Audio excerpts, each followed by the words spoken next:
যতই করো না না না, যতই করো বাহানা, বিয়ের ফুল ফুটলে বাজবে বিয়ের বাজনা। আ বিয়ের বাজনা কি গান গাচ্ছি ভাই? ক্লাসের সময় আমি গান গাওয়া শুরু করলাম।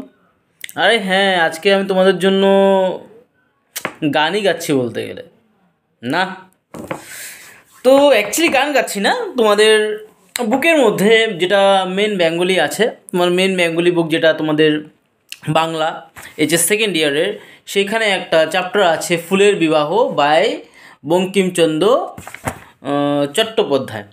তো বঙ্কিমচন্দ্র চট্টোপাধ্যায়ের লেখা তোমার ফুলের বিবাহ, এই পার্টটা আজকে তোমাদের সঙ্গে আমি ডিসকাস করব বা এক্সপ্লেনেশন তোমাদেরকে দেব। তো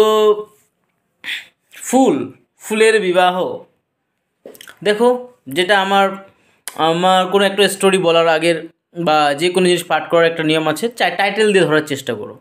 ফুলের বিবাহ, ফুল মানে ফুল, রজনীগন্ধা, গোলাপ, দেন টগর, বেলি, জবা, করবি, তাই না? ফুল, এগুলো তো সব ফুলই। তো ফুলের আবার বিবাহ, কোনদিনও কেমন শুনেছো নাকি ফুলের বিয়ে হয়? হতেও পারে।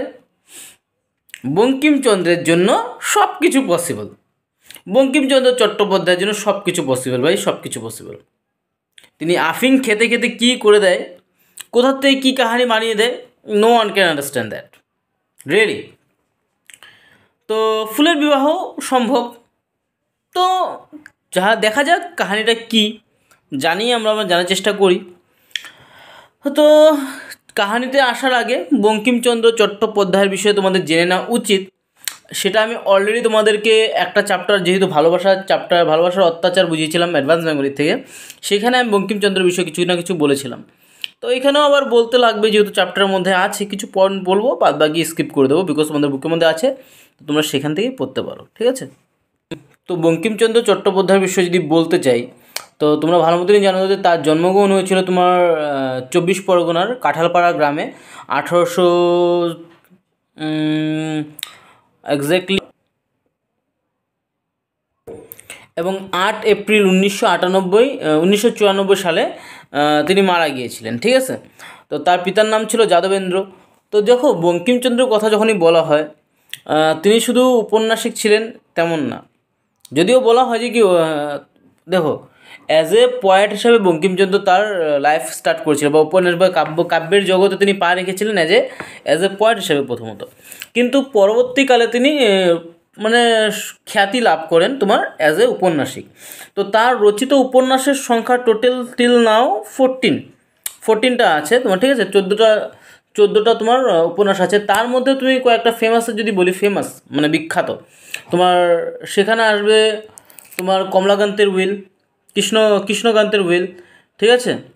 সরি, কৃষ্ণকান্ত না কমলাকান্ত ছিল এটা, তোমার কৃষ্ণকান্তের উইল, ঠিক আছে? কৃষ্ণকান্তের উইল, দেন তোমার দুর্গেশ নন্দিনী, যেটা বলতে গেলে তোমার বাংলা সাহিত্য জগতে প্রথম সার্থক উপন্যাসের কথা যদি বলা হয়, সেটা লিখেছিলেন তুমি তোমার বঙ্কিমচন্দ্র চট্টোপাধ্যায়। সেটা প্রকাশিত হয়েছিল তোমার 1865 সালে, ঠিক আছে? তো প্রথম বাংলা যদি সার্থক উপন্যাসের কথা যদি বলা হয়, সেটা লিখেছিলেন কে? বঙ্কিমচন্দ্র চট্টোপাধ্যায়, ঠিক আছে? আর তারই প্রথম উপন্যাস হলো তোমার রাজমোহনম ওয়াইফ, যেটা তিনি ইংরাজিতে লিখেছিলেন, ঠিক আছে? তো সেটা ছিল তোমার 1864 সালে। তো তার 1 বছর পরে তিনি লিখেছিলেন বাংলার প্রথম সার্থক উপন্যাস দুর্গেশ নন্দিনী। তো এখানে তো তোমার বেসিক্যালি তোমরা বুকের মধ্যে এটা পেয়ে যাবে। তো তোমরা বুকটা পড়ে নেবে, পড়লে তোমরা নিশ্চয়ই ইনফরমেশনটা পেয়ে যাবে ওখানে। না, এখন যদি বলি আমি তার রচনার যেগুলো আছে না, specially most of the time তার রচনাগুলো আমার খুব ভালো লাগে। তিনি কিছু কিছু জিনিস এমন সহজ এবং সরল ভাষায় তুলে ধরেন না, মানে হাস্য কৌতুকের মাধ্যমে তিনি সমাজের বহুতই গুরুত্বপূর্ণ বিষয়গুলোকে তুলে ধরেন। তো তোমার এই ফুলের বিবাহের মাধ্যমে তেমনই একটা বিষয়কে তুলে ধরা হয়েছে, চ্যাপ্টারটার নাম দিয়েছে যদিও ফুলের বিবাহ, কিন্তু ফুলের বিবাহের মাধ্যমে তিনি আমাদের সমাজের একটা খুবই গুরুত্বপূর্ণ বিষয়কে তুলে ধরেছেন। আর সেটা চ্যাপ্টারের নাম থেকে বোঝা যায় ফুলের বিবাহ। না, ফুলের বিবাহ থেকে কীভাবে সমাজের একটা ইম্পর্টেন্ট টপিককে তিনি তুলে আনতে পারেন সেটা কল্পনা করো। তিনি আফিং খেতে খেতে কোথার থেকে কোথায় চলে যাচ্ছেন, কি কি রচনা করে ফেলছেন কেউ বলতে পারে না, বা কি কি রচনা করে গিয়েছেন। তো দেখো আফিং খেলে কি কি হতে পারে, তাই না? নো, তিনি কখনো আফিং খাননি, জাস্ট তিনি একটা সংলাপ ধরার জন্য, ঠিক আছে? তোমরা যদি ভাবছো যে তিনি আফিং খেতে খেতে কী কী লিখেছেন, কোনো দিনও না। তিনি অ্যাকচুয়ালি আফিং খাননি, কোনো নেশা করেননি। তিনি তার কাব্য সাহিত্যের মানে সাহিত্যকে ইস্যু করার জন্য, মানে একটা স্টাইল আছে না, বলার স্টাইল সবার নিজস্ব, তো তিনি সেই আফিংয়ের সাহায্য নেয় যে আমি আফিং খেতে খেতে কল্পনা করছি বা ভাবছি আমার সামনে কি ঘটনা ঘটছে সেগুলো আমি তুলে ধরছি। লাইক এর একটা এক্সাম্পল তুমি পাবে বিড়াল বলেও একটা চ্যাপ্টার আছে, তারই লেখা, তোমরা পড়তে পারো, খুবই ভালো চ্যাপ্টার। সেখানে সাম্যবাদী টপিকের উপর লিখেছেন তিনি। তারপরে ভালোবাসা অত্যাচার একটা গেল টপিক, তোমাদেরকে বুঝিয়েছি না। ফুলের বিবাহ যেটা আছে সেটাও একটা খুবই গুরুত্বপূর্ণ চ্যাপ্টার। তো উইদাউট ওয়েস্টিং এনি টাইম, তো মেন চ্যাপ্টারে আসা যাক, ঠিক আছে? তো তোমাদের কাহিনীটা স্টার্ট হয়েছে এভাবে দিয়েছে, বৈশাখ মাস বিবাহের মাস। কোন মাস বিবাহের মাস? বৈশাখ মাস। আমি পয়লা বৈশাখে নসিবাবুর ফুল বাগানে বসে একটি বিবাহ দেখিলাম। তো কে দেখছে বিবাহ? তোমার লেখক বঙ্কিমচন্দ্র চট্টোপাধ্যায়। কার বাগানে? নসিবাবুর বাগানে বসে তিনি কি দেখছেন?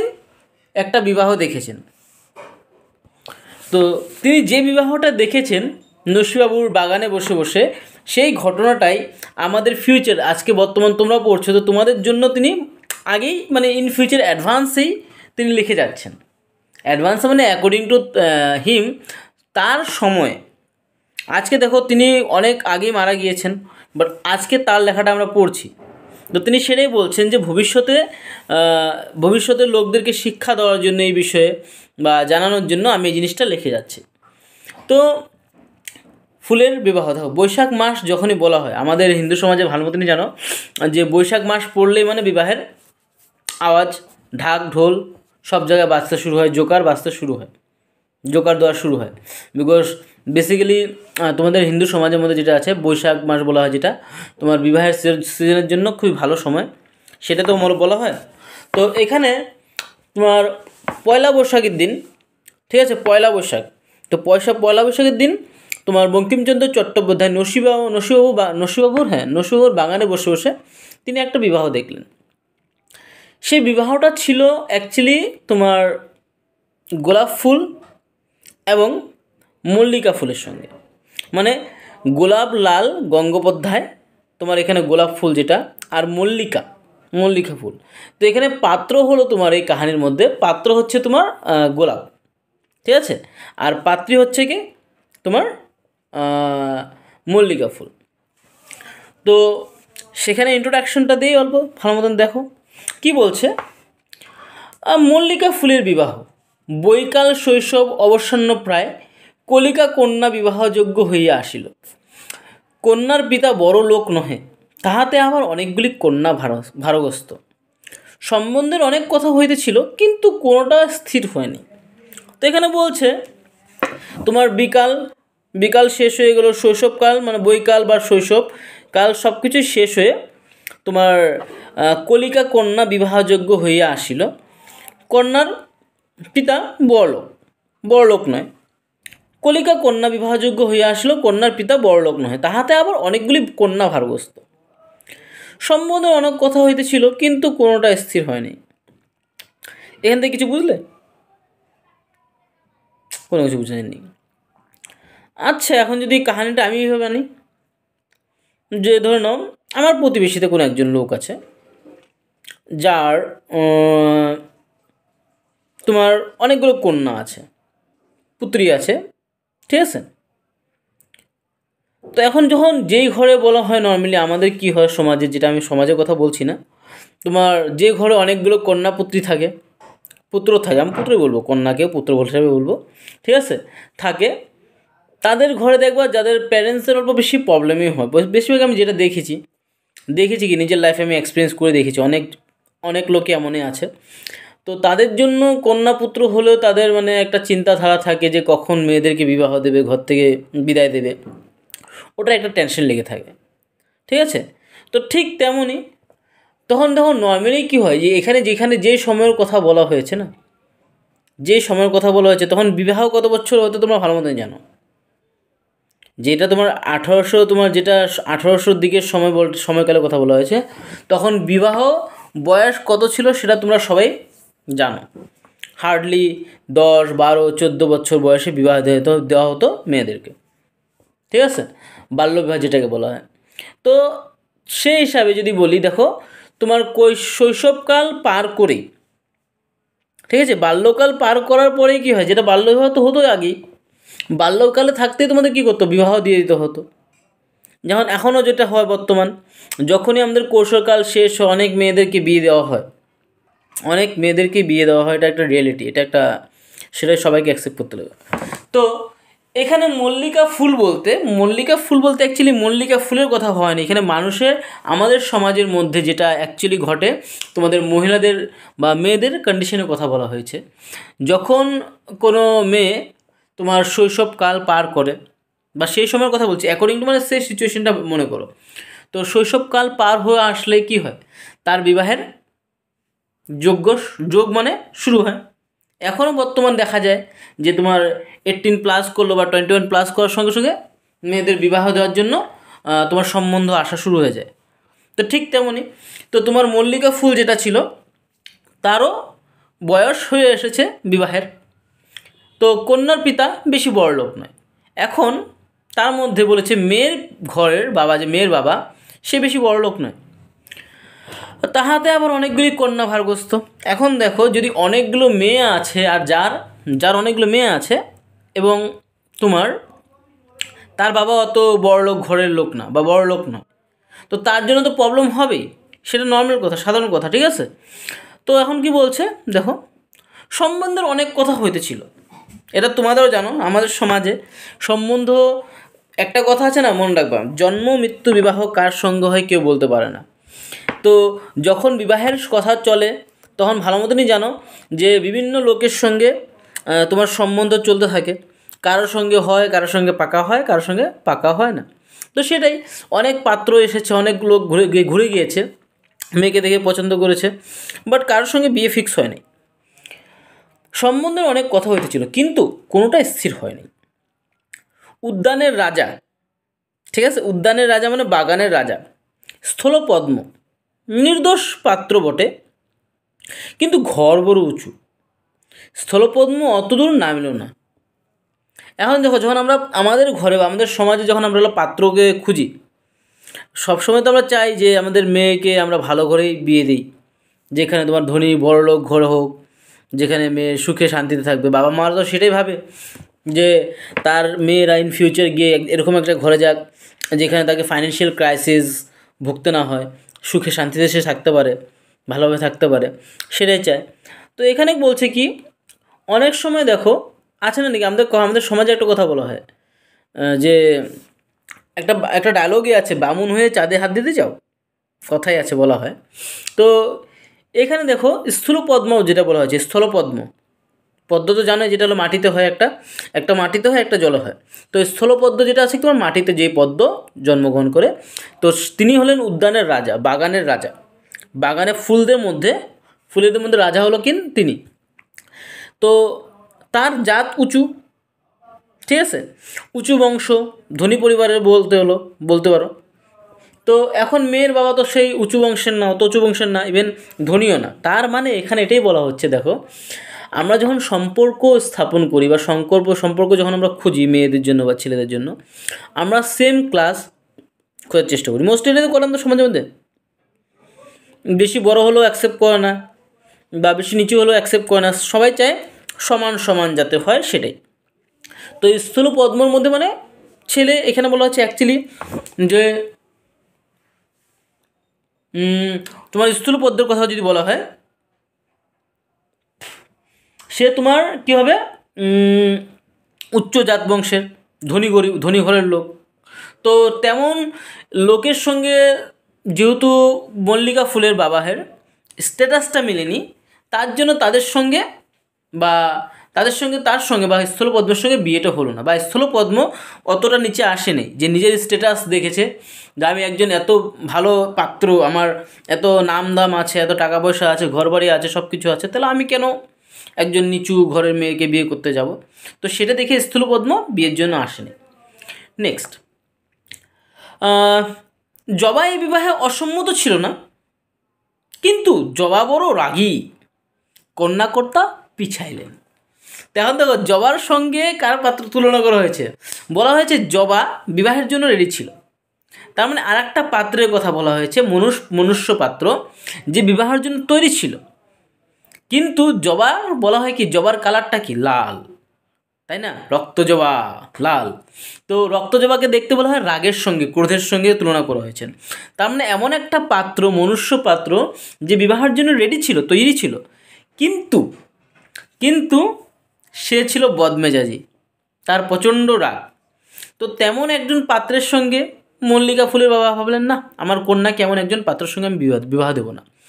কেন কি, যে পাত্রে এত রাগ, এত তেজ, সে কি কখন করে বসতে পারে কেউ বলতে পারে না, তার মেয়েকে কখনো আঘাতও করতে পারে। তো এই ভেবে তারা ভাবলো, না, এত বদমেজাজি বা এত রাগী ব্যক্তির সঙ্গে আমার মেয়েকে বিয়ে দেবে না। মানে দেখো, ফুলের সঙ্গে সংলাপ ধরে কিন্তু মানুষের কথা বলা হচ্ছে, আমাদের সমাজের যেটা অ্যাকচুয়াল রিয়েলিটি সেটার কথা বলা হচ্ছে, বিবাহের বিষয়ে।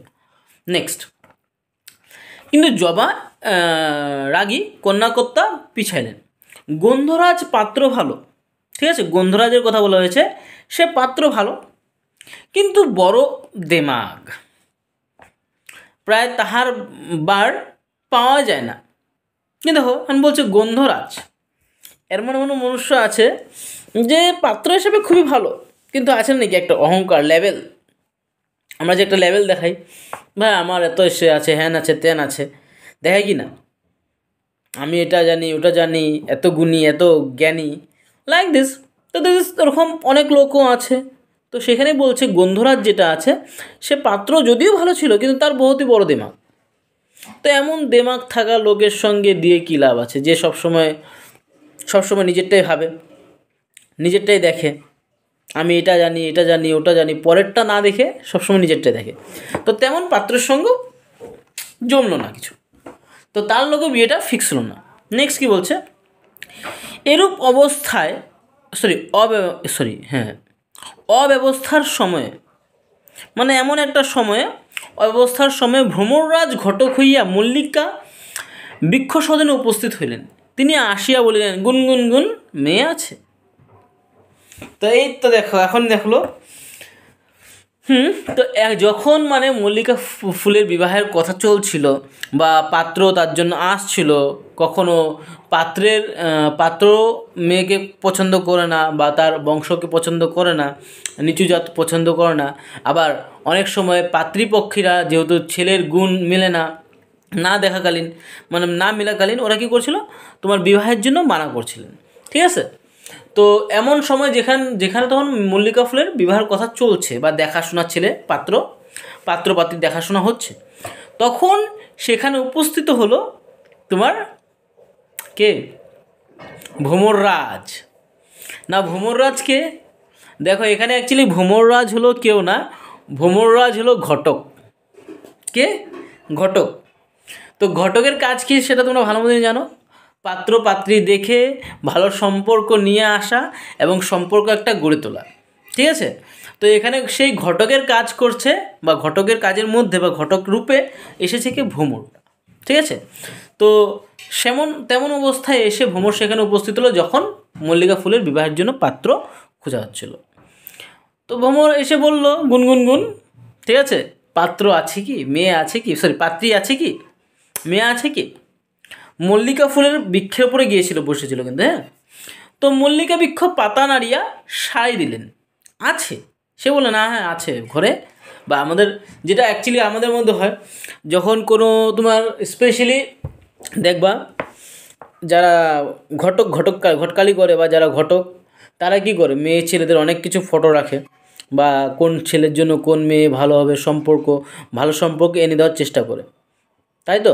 তো তোমার সেই ভ্রমরও কী করলো যে তোমার মল্লিকা ফুলকে বা মেয়ের বাবাকে জিজ্ঞাসা করলো যে ঘরে কি মেয়ে আছে বিবাহের পাত্রে। মল্লিকা ফুল বললো হ্যাঁ আছে। মল্লিকা ফুলের বৃক্ষ মানে মল্লিকা ফুলের বাবা বললো যে ঘরে পাত্রী আছে। তো ভ্রমর পত্রাসন গ্রহণ করিয়া বলিলেন, গুনগুনগুন গুনগুনগুন মেয়ে দেখিব। যেটা হয় অ্যাকচুয়ালি, পাত্রীকে আগে কে দেখে?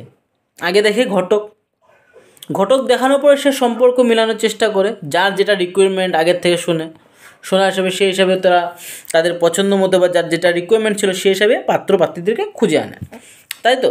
তো বললো কি আগে আমি মেয়ে দেখব। কে বললো? তোমার ঘটক, দ্যাট ইজ ভ্রমণ, বললো যে আমি আগে মেয়েকে দেখব। বৃক্ষ শাখা নত করিয়া মুদিত নয়না অবগণ্ঠনবতী কন্যা দেখাইলেন। তো তখন তোমার পিত্রা, দ্যাট ইজ তোমার মল্লিকা ফুলের বাবা অর্থাৎ তোমার, হ্যাঁ, যেখানে আমাদের সমাজে গেলেন না কন্যার বাবা, তো কন্যার বাবা কী করলো, ঘটকের কথা মতে তার মেয়েকে কী করলো, দেখালো, মানে মল্লিকা ফুলকে দেখালো, ঠিক আছে। তো এখানে যে সময়কার কথা বলা হয়েছে দেখো, আমাদের বাঙালি সমাজে যখনই মেয়েকে দেখতে যাওয়া হতো, আগের কালে কথা বলা হয়েছে, কিন্তু এখন বর্তমান না। এখনও বর্তমান কিছু কিছু জায়গায় দেখা যায়, বাট মোস্ট প্রবাবলি বেশিরভাগ জায়গায় দেখা যায় না। আগে যখনই কোনো মেয়ে পরপুরুষের সামনে আসতো বা কোনো পাত্রীকে যদি দেখতে আসা হতো, ওরা নর্মালি কী করতো, ঘুমটা দিয়ে বসতো, তাই তো, মুখ ঢেকে রেখে বসতো। তো যখন তোমার মল্লিকা ফুল তার কন্যাকে তার সামনে নিয়ে আসলো, ঠিক আছে, তো ভ্রমর বলছে কি যে তার চারদিকে প্রদক্ষিণ করলো, দেখে বললো তুমি ঘোমটাটা ওঠাও, তোমার মুখটা আমি দেখি, ঠিক আছে। তো ঘটক বললো সেটা, ঘোমটা খোলো। ভ্রমর একবার বৃক্ষকে প্রদক্ষিণ করিয়া আসিয়া বলিলেন, গুনগুনগুন দেখি চাই, ঘোমটা খোলো। লজ্জাশীলা কন্যা কিছুতেই ঘোমটা খুলে না। তো যেটা হয়, আগের কালের কথা বলা হয়েছে, তো মেয়ে লজ্জা করছে, যেহেতু তার জন্য পাত্রের সম্বন্ধ আসছে বা সম্বন্ধ নিয়ে আসবে, তো সে লজ্জা করছে, তাই লজ্জাতে সে কী করছে না, তার ঘোমটা উঠাচ্ছে না বা খুলছে না। বৃক্ষ বলিলেন, আমার মেয়েগুলি বড় লাজুক। তো তখন তোমার মল্লিকা ফুলের বাবা বললো কি যে আমার মেয়ে খুবই লাজুক, খুবই মানে লজ্জা পায়, কারোর সঙ্গে তো বাইরের পুরুষের সঙ্গে তো কথা বলে না, তেমন লাইক দ্যাট। তো তুমি একটু অপেক্ষা করো, আমি মুখ দেখাইতেছি। তো তখন যেহেতু মল্লিকা ফুল লজ্জা পাচ্ছিল, তাই তখন কী করলো, তার বাবা মানে বললো যে আমি তোমাকে আমার মেয়ের মুখটা দেখাচ্ছি। তোর মল্লিকা ফুলের বাবাই কী করলো, ঘটককে তোমার মল্লিকা ফুলের ফেসটা দেখালো। তো অ্যাকচুয়ালি কী হয় আমাদের সমাজে সেই আগের কালের কথা যদি এখন বলি আমি, যখন বিবাহর জন্য কোনো ঘটক দেখতে আসতো, ঠিক আছে, তো আসার পর তোমার মেয়েদেরকে নর্মালি কী করা হয়, সেই ঘটকের সামনে আনা হয়। ঘটক মেয়েদেরকে দেখে যে কেমন দেখতে, সুন্দর কি খারাপ, কথাবার্তা কেমন, আচার আচরণ সবার স্বভাব কী, সে বিষয়ে খোঁজ খবর করে, তাই তো। তো সেটাই করতো। তো সেটাই জানার জন্য ভ্রমর তোমার বা ঘটক তার মল্লিকা ফুলের মেয়েকে দেখতে চাইলো, কিন্তু সে লজ্জা পাচ্ছিল, তাই সে তো ঘোমটা ওঠালো না। তো ঘোমটা না ওঠানোতে তখন তোমার মল্লিকা ফুলের বাবা কী করলো, ঘটককে বললো যে তুমি দাঁড়াও, আমার মেয়ে যেহেতু বহুত লাজুক, তো আমি তোমাকে কী করছি, আমার মেয়ের ফেসটা দেখাচ্ছি বা মুখ দেখাচ্ছি। ভ্রমর ভোগ করিয়া স্থলপদ্মের বৈঠকখানায় গিয়া রাজপুত্রের সঙ্গে ইয়ার্কি করতে বসিলেন। তো যখন বললো মানে যেহেতু ইট উইল টেক টাইম না, মেয়ে যেহেতু রাজি হচ্ছে না, তো মেয়েকে বুঝানো তো হেসে করলো। তো তখনই ভ্রমর কী করলো, তোমার ভোগ করিয়া সেখান থেকে মানে সেই জায়গা ছেড়ে ত্যাগ করে সে কী করলো, স্থলপদ্মের বৈঠকখানায়, যে যার মানে পদ্ম তোমার বলতে গেলে উদ্যান রাজ, তার কাছে চলে গেল এবং সেখানে গিয়েছিলি সে আর কি করতে, ধামালি করতে বা মস্করা করতে, ঠান্ডা করতে শুরু করলেন। আছে না নাকি অনেক সময় তোমার ঘটক অনেক লোককে চেনে, আশেপাশে ঘটকদের দেখো মোস্টলি বহুত লোকই চেনে থাকে। তো সে কী করলো, ফট করে উদ্যান রাজ বা কোনো একজন বাড়িতে গিয়ে ঢুকে বসলো এবং সেখানে গিয়ে ও ঠাট্টা হাসি আর কি করছে। এদিকে মল্লিকার সন্ধ্যা ঠাকুরানী দিদি আসিয়া তাহাকে কত বুঝাইতে লাগিল, ঠিক আছে, দিদি একবার ঘোমটা খোল, নইলে বর আসিবে না। তখন দেখো এটা তো হয় নর্মালি আগের কালে যেটা কথা হয়েছে, যতক্ষণ পর্যন্ত মেয়ে দেখবে না, মেয়ের ফেস দেখবে না, ঘটকও আনবে না, ঘটক ছেলের পত্র খবর আনবে না বা ছেলের খবর দেবে না। তো এদিকে মেয়ে লজ্জা পাচ্ছে, এখন তাদেরই ঘরের লোক যত আছে তোমার যেমন সন্ধ্যা ঠাকুরানী দিদি, যেটা আমাদের সমাজে হয়, যদি আমাদের ভাই বোন দিদা দিদা মা যা থাকুক বাবা থাকুক, তারা মেয়েদেরকে বোঝাতে শুরু করে। তো ঠিক তেমনই এখানেও তোমার মল্লিকার যে সন্ধ্যা ঠাকুরানী দিদি ছিল, সে এসে তাকে কত বোঝালো, দিদি তুই একবার ঘুমটাটা খোল, না হলে বর আসবে না। তুই যদি ঘুমটা না দেখাস, যদি তোমার ভ্রমর ঘটক যদি তোকে দেখে পছন্দ না করে, তো তোর জন্য কীভাবে বর খুঁজে আনবে বল। সেভাবে বোঝাতে শুরু করলো, ঠিক আছে। তো লক্ষ্মী আমার, চাঁদ আমার, সোনা আমার ইত্যাদি এগুলো তো জানোই। যখন আমরা সম্বোধন করি আমাদের ছেলে মেয়েদেরকে ঘরের, ভালোবেসে লক্ষ্মী মেয়ে, লক্ষ্মী সোনা আমার, ভালো মেয়ে আমার, ভালো ছেলে আমার, এগুলো বলে আমরা সম্বোধন করি। তো এইভাবে সেভাবে তাকে মল্লিকা ফুলকে সম্বোধন করতে শুরু করলো, ঠিক আছে। তো দেখো যেটা আমাদের সমাজে হয়, মেয়ে যখন লজ্জা পায় তাকে মানানোর জন্য সবাই উঠে পড়ে লাগে, ঠিক আছে। তো এখানেও ঠিক তেমনই তোমার মল্লিকা ফুলকে মানানোর জন্য বা বোঝানোর জন্য তার ঠান দিদি আসলো, সন্ধ্যা ঠাকুরিনী আসলো, তাকে বোঝাতে শুরু করলো। কিন্তু কলিকা কতবার ঘাড় নাড়িয়ে, মানা বলছেন, মানা করছে না করবো না, ঘোমটা উঠাবো না, কতবার রাগ করিয়া মুখ ঘুরাইলো, এবং কতবার তো অনেক কী করলো রাগে রাগে মুখ ঘুরালো, কতবার বললো ঠান দিদি তুই যা, এবং অনেকবার বললো কি ঠাকুমা তুমি যাও তো, আমার সঙ্গে এখন কথা বলো না। কিন্তু শেষে সন্ধ্যার স্নিগ্ধ স্বভাবে মুগ্ধ হইয়া মুখ খুলিল। তো দেখো যখন পাত্রপক্ষ আসে বা কথা হতে শুরু হয়, বিয়ের কথা হতে শুরু করে, তখন মেয়ে প্রথমত অনেক তোমার না কয়, হ্যান কয় যে বিয়ে করবে না, তারপর সবাই বোঝানোর পরে এসব করার পরে লাস্ট ফিনিশিং মেয়েও রাজি হয়ে যায়। তো লাইক দিস সেখানে সেটাই বলছে যে সন্ধ্যা দিকে লাস্ট ফিনিশিং মেয়ে কী হলো, রাজি হলো, ঠিক আছে। সন্ধ্যার স্নিগ্ধ স্বভাবে মেয়ে কী হলো তোমার, মানে এখানে মল্লিকা ফুল সন্ধ্যার দিকে যেহেতু ফুটে ওঠে না, তো সন্ধ্যার দিকে কী হলো তোমার মল্লিকা ফুল রাজি হল যে ও বিয়ে করার জন্য রেডি বা ঘুমটা ওঠানোর জন্য রেডি। তখন ঘটক মশাই ভো করিয়া রাজবাড়ি হইতে নামিয়া আসে ঘটকালিতে মন দিল।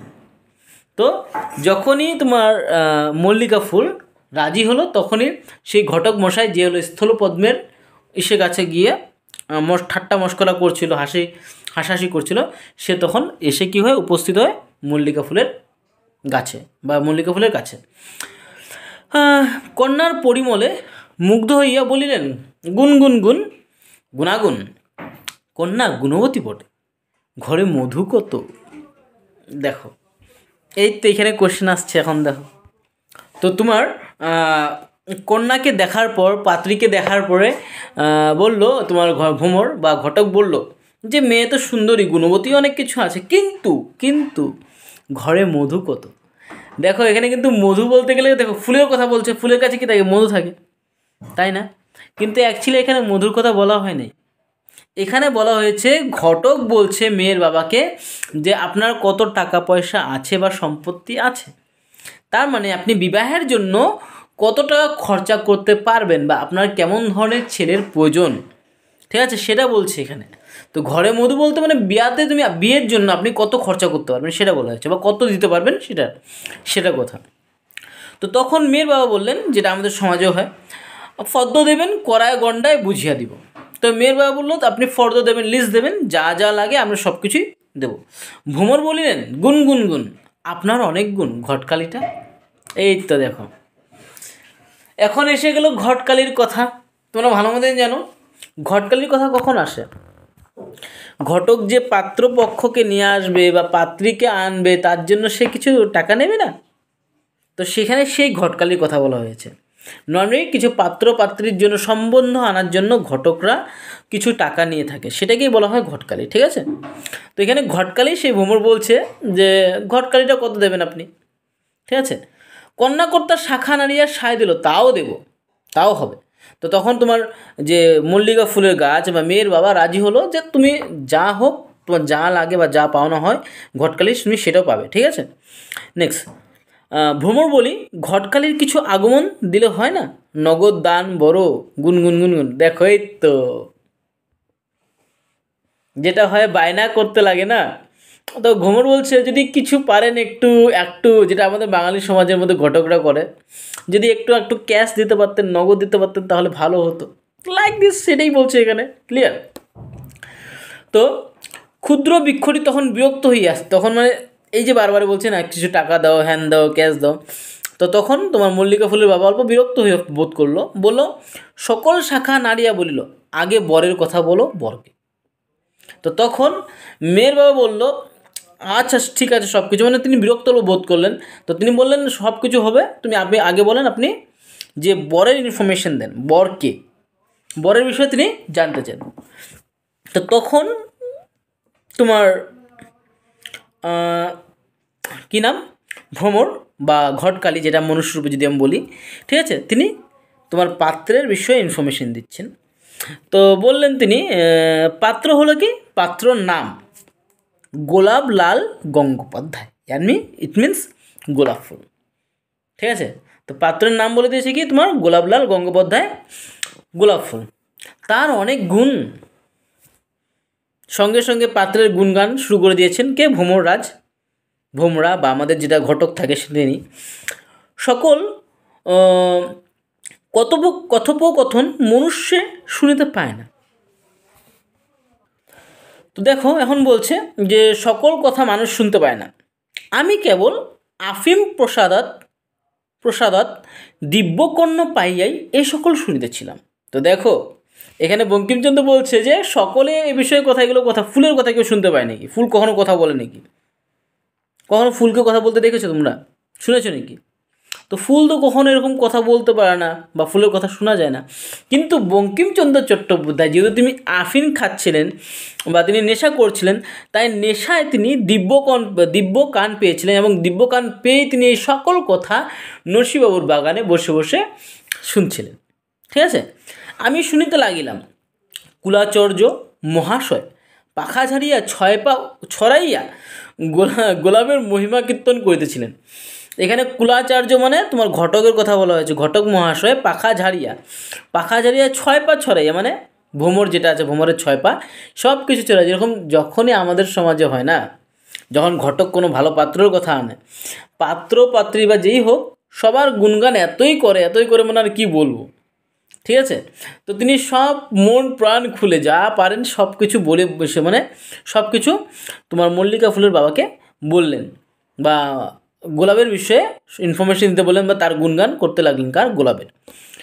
বলে দিচ্ছিলেন যে গোলাপ বংশ বড় কুলীন। বাহ, নর্মালি আগের কথা যদি বলা হয় তো জানোই ভালো মতন, কুলীন বংশ, উচ্চ বংশের লোকেরই বিয়ের জন্য খোঁজা হতো। তো বলছে বংশ তিনি বহুতই উচ্চ, কেননা ইহারা ফুলে মেল, ঠিক আছে। দেখো এখানে বলছে বংশ বড় কুলীন, কারণ এরা ফুলে মেল। না, ফুলে মেল মানে কি, গোলাপের ডিমান্ড কি, অল্প বেশি, ঠিক আছে। তোমরাও ভালো মতন জানো, যখনই আমাদের যদি রিয়েল লাইফে আমরা বলি, একটা গোলাপ এক একটা সিঙ্গেল গোলাপ যদি কিনতে যাও, বিক্রি হয় 20 টাকা, 10 টাকা, 25 টাকা, 30 টাকা বিক্রি হয়। ইভেন বিবাহের কাজেও ডেকোরেশন করতে গেলে তুরা যদি সাজাই, বকে যদি সাজাই, সেখানেও গোলাপের ডিমান্ড আছে, গোলাপ ফুলের ডিমান্ড আছে। তো অন্যের তুলনায় গোলাপ ফুলের দামটা অল্প বেশি হয়, ঠিক আছে। তো এখানে বলছে মানে অন্য পাত্রের তুলনায় গোলাপ ফুল বা আমাদের এই পাত্রটা, যেই পাত্রের সঙ্গে মল্লিকা ফুলের বিবাহ হয়, সে অল্প বেশি স্ট্যান্ডার্ড টাইপ, বা তোমার স্ট্যান্ডার্ড ঘর থেকে বিলং করে, বংশকুলীন, ঠিক আছে। তো সেটাই বলছে, যদি বলো সকল ফুলেই ফুলে তথাপি গোলাপের গৌরব অধিক, ইয়েস, যেটা বললাম, কেননা ইহারা সাক্ষাৎ বাঞ্ঝামালির সন্তান। তো এখানে তিনি বলছেন যে মানে গোলাপের প্রশংসা করতে গিয়ে বলছেন যে গোলাপ ফুল অন্য পাত্রের থেকে খুবই ভালো। তো তখন পাত্রের বাবা বললেন, মানে পাত্রীর বাবা বললেন, মল্লিকা ফুলের বাবা, যে সবাই তো ভালোই হয়, এর মধ্যে কী স্পেশালিটি আছে, যেটা নর্মালি জিজ্ঞাসা করা হয় যে সব পাত্রই তো ভালো হয়, কিন্তু এর মধ্যে কী স্পেশালিটি আছে। তখন বললেন ভ্রমররাজ যে এই গোলাপ ফুল সাক্ষাৎ কার সন্তান, বাঞ্ঝামালির সন্তান। না, বাঞ্ঝামালির সন্তান বলতে না, বাঞ্ঝামালির উপরে আসার আগে আমি বলছি, দেখো এটা হলো পার্ট 1 হচ্ছে ভিডিওটা, এটা যেহেতু চ্যাপ্টার একটা, তো আপনাদের জানোই অল্প লেন্দি হবে। তো এটার আমি পার্ট 1 বা পার্ট 2তে দুটো পার্ট আমি বানাবো। তো প্রথম পার্টটা তোমাদেরকে দেখতে হবে, অল্প কিছু আছে আমি অ্যাড করব। পার্ট 2-র মধ্যে আমি পুরো চ্যাপ্টারটাকে কমপ্লিট করব এবং তার লগে একটু সামাপও করে দেবো তোমাদেরকে। তো এখন দেখো, তো বাঞ্ঝামালির সন্তান ভাই, ভালো ঘরের সন্তান, ভালো ভালো তোমার কী বলে গুণ, ভালোভাবে মানে ভালোভাবে ভালো সংস্কারের সঙ্গে বড় হয়েছে, ভালো ঘরের, ভালো মা বাবা, ঠিক আছে, ভালো ফ্যামিলি। তো তেন দ্যাট ইজ বাঞ্ছামালির সন্তান, যাকে খুবই যত্ন সহকারে, আদর যত্ন সহকারে বা ভালো সংস্কারের সঙ্গে লালন পালন করা হয়, এখানে সেটা বলা হয়েছে। ঠিক আছে, এখানে বাঞ্ছামালি বলতে অন্য কিছু না। ঠিক আছে, যাকে খুবই যত্ন সহকারে ভালোভাবে বড় করা হয়। ঠিক আছে, তাহার সহস্ত রোপিত, যদি বলো এ ফুলে কাটা আছে, যদি বলো এ ফুলে কাটা আছে, কোন কুলে বা কোন ফুলে নাই। তো এখন দেখো, তোমার মেয়ে বা বলছে ঠিক আছে গোলাপ তো ভালোই পাত্র, বুঝলাম, তাকে খুবই আদর যত্ন সহকারে বা সংস্কারের সঙ্গে তোমার তোমার বড় করা হয় ফ্যামিলিতে, তার খুবই নাম আছে, মানলাম, কিন্তু গোলাপে তো কাটা আছে, সেটা কোথায় যাবে? হুম। তো ভ্রমরকে প্রশ্ন করলো যে তুমি ঠিকই বলছো, সব পাত্রই ভালো থাকে, কিন্তু গোলাপও ভালোই আছে, বুঝলাম, কিন্তু গোলাপেরও তো কাটা আছে, তো সেটা কি বাদ দেওয়া যাবে নাকি? তো তখন ভ্রমর বলল, ভাই একটু না একটু তো খোট সব পাত্রতেই থাকে, কখনই কি আমরা 100% পারফেক্ট পাই নাকি? তার জন্য বলে না দেয়ার ইজ নো পারফেকশন। 100% কোনো লোকই পারফেক্ট না, সব দিক থেকে কারো না কোনো কিছু কম থাকবে। তো সেটাই ভ্রমর বলল যে দেখো, কমি কার মধ্যে থাকে না, সবার মধ্যে থাকে, বাট কিছু না কিছু কমি কারোর মধ্যে বেশি থাকে, কারো কম থাকে। তো ভ্রমর সেটাই বললো এখানে, যে পাত্র বলতে গোলাপের মধ্যে কাটা আছে, যেহেতু মেয়ের বাবা বলে যে গোলাপের মধ্যে কাটা আছে, তো তখন বললেন কার মধ্যে কাটা না থাকে ভাই, কার মধ্যে একটু না একটু দোষ থাকে, সবার মধ্যে কিছু না কিছু দোষ থাকে। ঠিক আছে, সেটাই এখানে বলছে যে কোন ফুলে নাই বা কোন কুলে নাই, যেই কুলেরই কথা গো, সব কুলের ছেলের মেয়েদের মধ্যেই কিছু না কিছু তুমি দোষ পাবেই। মানুষ দোষমুক্ত নয়, এটা কথাই বলতে হয় না, মানুষের মধ্যে দোষ থাকেই কিছু না কিছু। ক্লিয়ার? মানে কিছু না কিছু কমই থাকবেই, 100% কেউ পারফেক্ট না, সেটা তো ভালো মতন জানতে পারো, সেটাই বলেছে এখানে। তো এটা তোমার 2 পেজ শেষ করলাম, আমি লাস্ট প্যারাগ্রাফটা কমপ্লিট করব। যদি তোমাদেরকে আরও জানতে লাগে, তার জন্য তোমাদেরকে পার্ট 2 দেখতে হবে। পার্ট 2 দেখলেই আমি যখন সাম আপ করবো, নিশ্চয়ই তোমরা তখন কাহিনিটাকে শুনে ভালো পাবে। যেহেতু এখন এক্সপ্লেন করছি, তো এক্সপ্লেন করাতে এইভাবে তোমাদের প্যারাগ্রাফ হিসেবে এক্সপ্লেন করতে গেলে অল্প একটু বোরিং টাইপ ফিল হয়, I know that very well, but যখন সাম আপ করবো তোমাদেরকে ইন্টারেস্টিং ওয়েতে এম করবো। যাহা হোক, ঘটকরাজ কোনরূপে সম্বন্ধ স্থির করিয়া উড়িয়া গিয়া গোলাপবাবুর বাড়িতে খবর দিলেন। এই তো দেখো, এখন মেয়ের তরফের থেকে কথা পাক্কা করে খালি পাত্রর সম্বন্ধ পাইলে তো হবে না, ঘটকের কাজ হলো পাত্র পাত্রীকে মিলানো। ঠিক আছে, পাত্র পাত্রীকে মেলানো। তো পাত্রীর সম্বন্ধ সে ফিক্স করলো, কে? মল্লিকা ফুল। এখন তার জন্য পাত্রের সঙ্গে তো কথা বলতে লাগবে, তো ফট করে সেখান থেকে কথা বলে তোমার ভ্রমর কোথায় চলে গেল? পাত্রর কাছে, দ্যাট ইজ গোলাপলাল গঙ্গোপাধ্যায়ের কাছে। তো যখন গোলাপলাল গঙ্গোপাধ্যায়ের কাছে গেল, ঠিক আছে, গোলাপ তখন বাতাসের সঙ্গে নাচিয়া নাচিয়া, হাসিয়া হাসিয়া, লাফাইয়া লাফাইয়া খেলা করিতেছিল। এখানে ফুলের কথা বলছে, দেখেছে? তো ফুলের কথা যদি বলা হয়, ফুলের সেন্সে দেখো, বাগানে যদি ফুল থাকে, বাতাস থাকে, তখন কী হবে? ফুলের গাছ একবার এদিকে ওদিকে নামবে, উঠবে, ঠিক আছে, ফুল হিলাচেরা করতে থাকে। তো এখানে তিনি একটা রূপ দিয়েছেন, ফুলের রূপ দিয়েছেন, কিন্তু অ্যাকচুয়ালি কি এখানে মানুষের কথা বলা হয়েছে। যখনই কারো বিয়ে ফিক্স হয়, ঠিক আছে, যারই বিয়ে ফিক্স হোক, তারা একটু না একটু কী থাকে, খুশি থাকেই, মনে একটা লাড্ডু ফুটেই। একটা কথা বলা আছে না, शादी का लड्डू जो खाया ও ভি পছতায়, আর जो না খায় ও ভি পছতায়।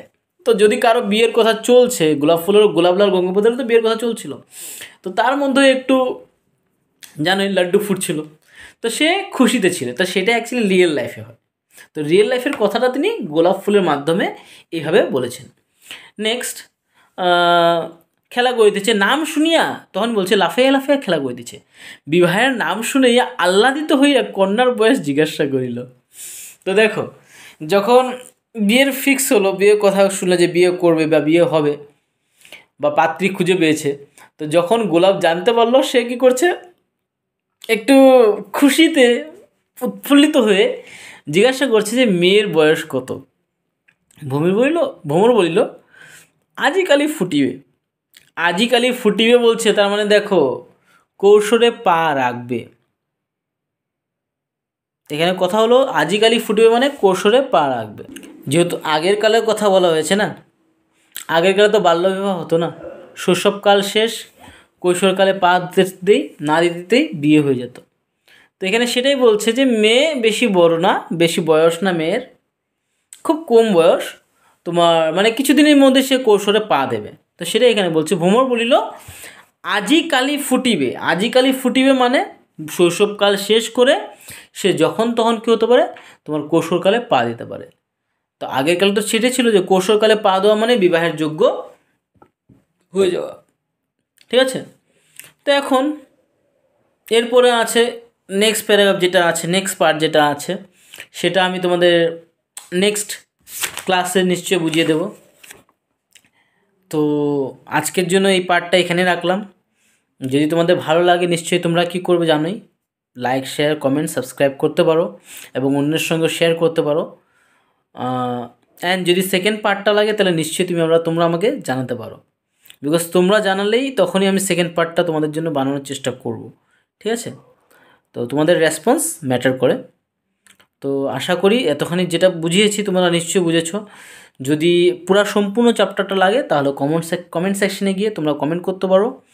আর যেটা আমি বলছি তোমাদেরকে, আমার ইনস্টাগ্রামের লিঙ্ক দেবো, বাট বর্তমানে আমি একটু বিজি আছি, তার জন্য দিতে পারছি না, কিন্তু শীঘ্রই আমি এটা করে দেবো, যাতে তোমাদের কোনো প্রবলেম যদি হয় তোমরা আমাকে ডাইরেক্ট ইনস্টাগ্রামে ইনবক্স করতে পারো, বা কোনো প্রবলেম থাকলে সেখানে জিজ্ঞাসা করতে পারো। তো আই উইল ট্রাই দ্যাট, জলদি করব। তো আজকের জন্য এই পার্টটা এখানে শেষ করি। See in the next part বা নেক্সট ভিডিও। ঠিক আছে। Keep watching guys and keep learning.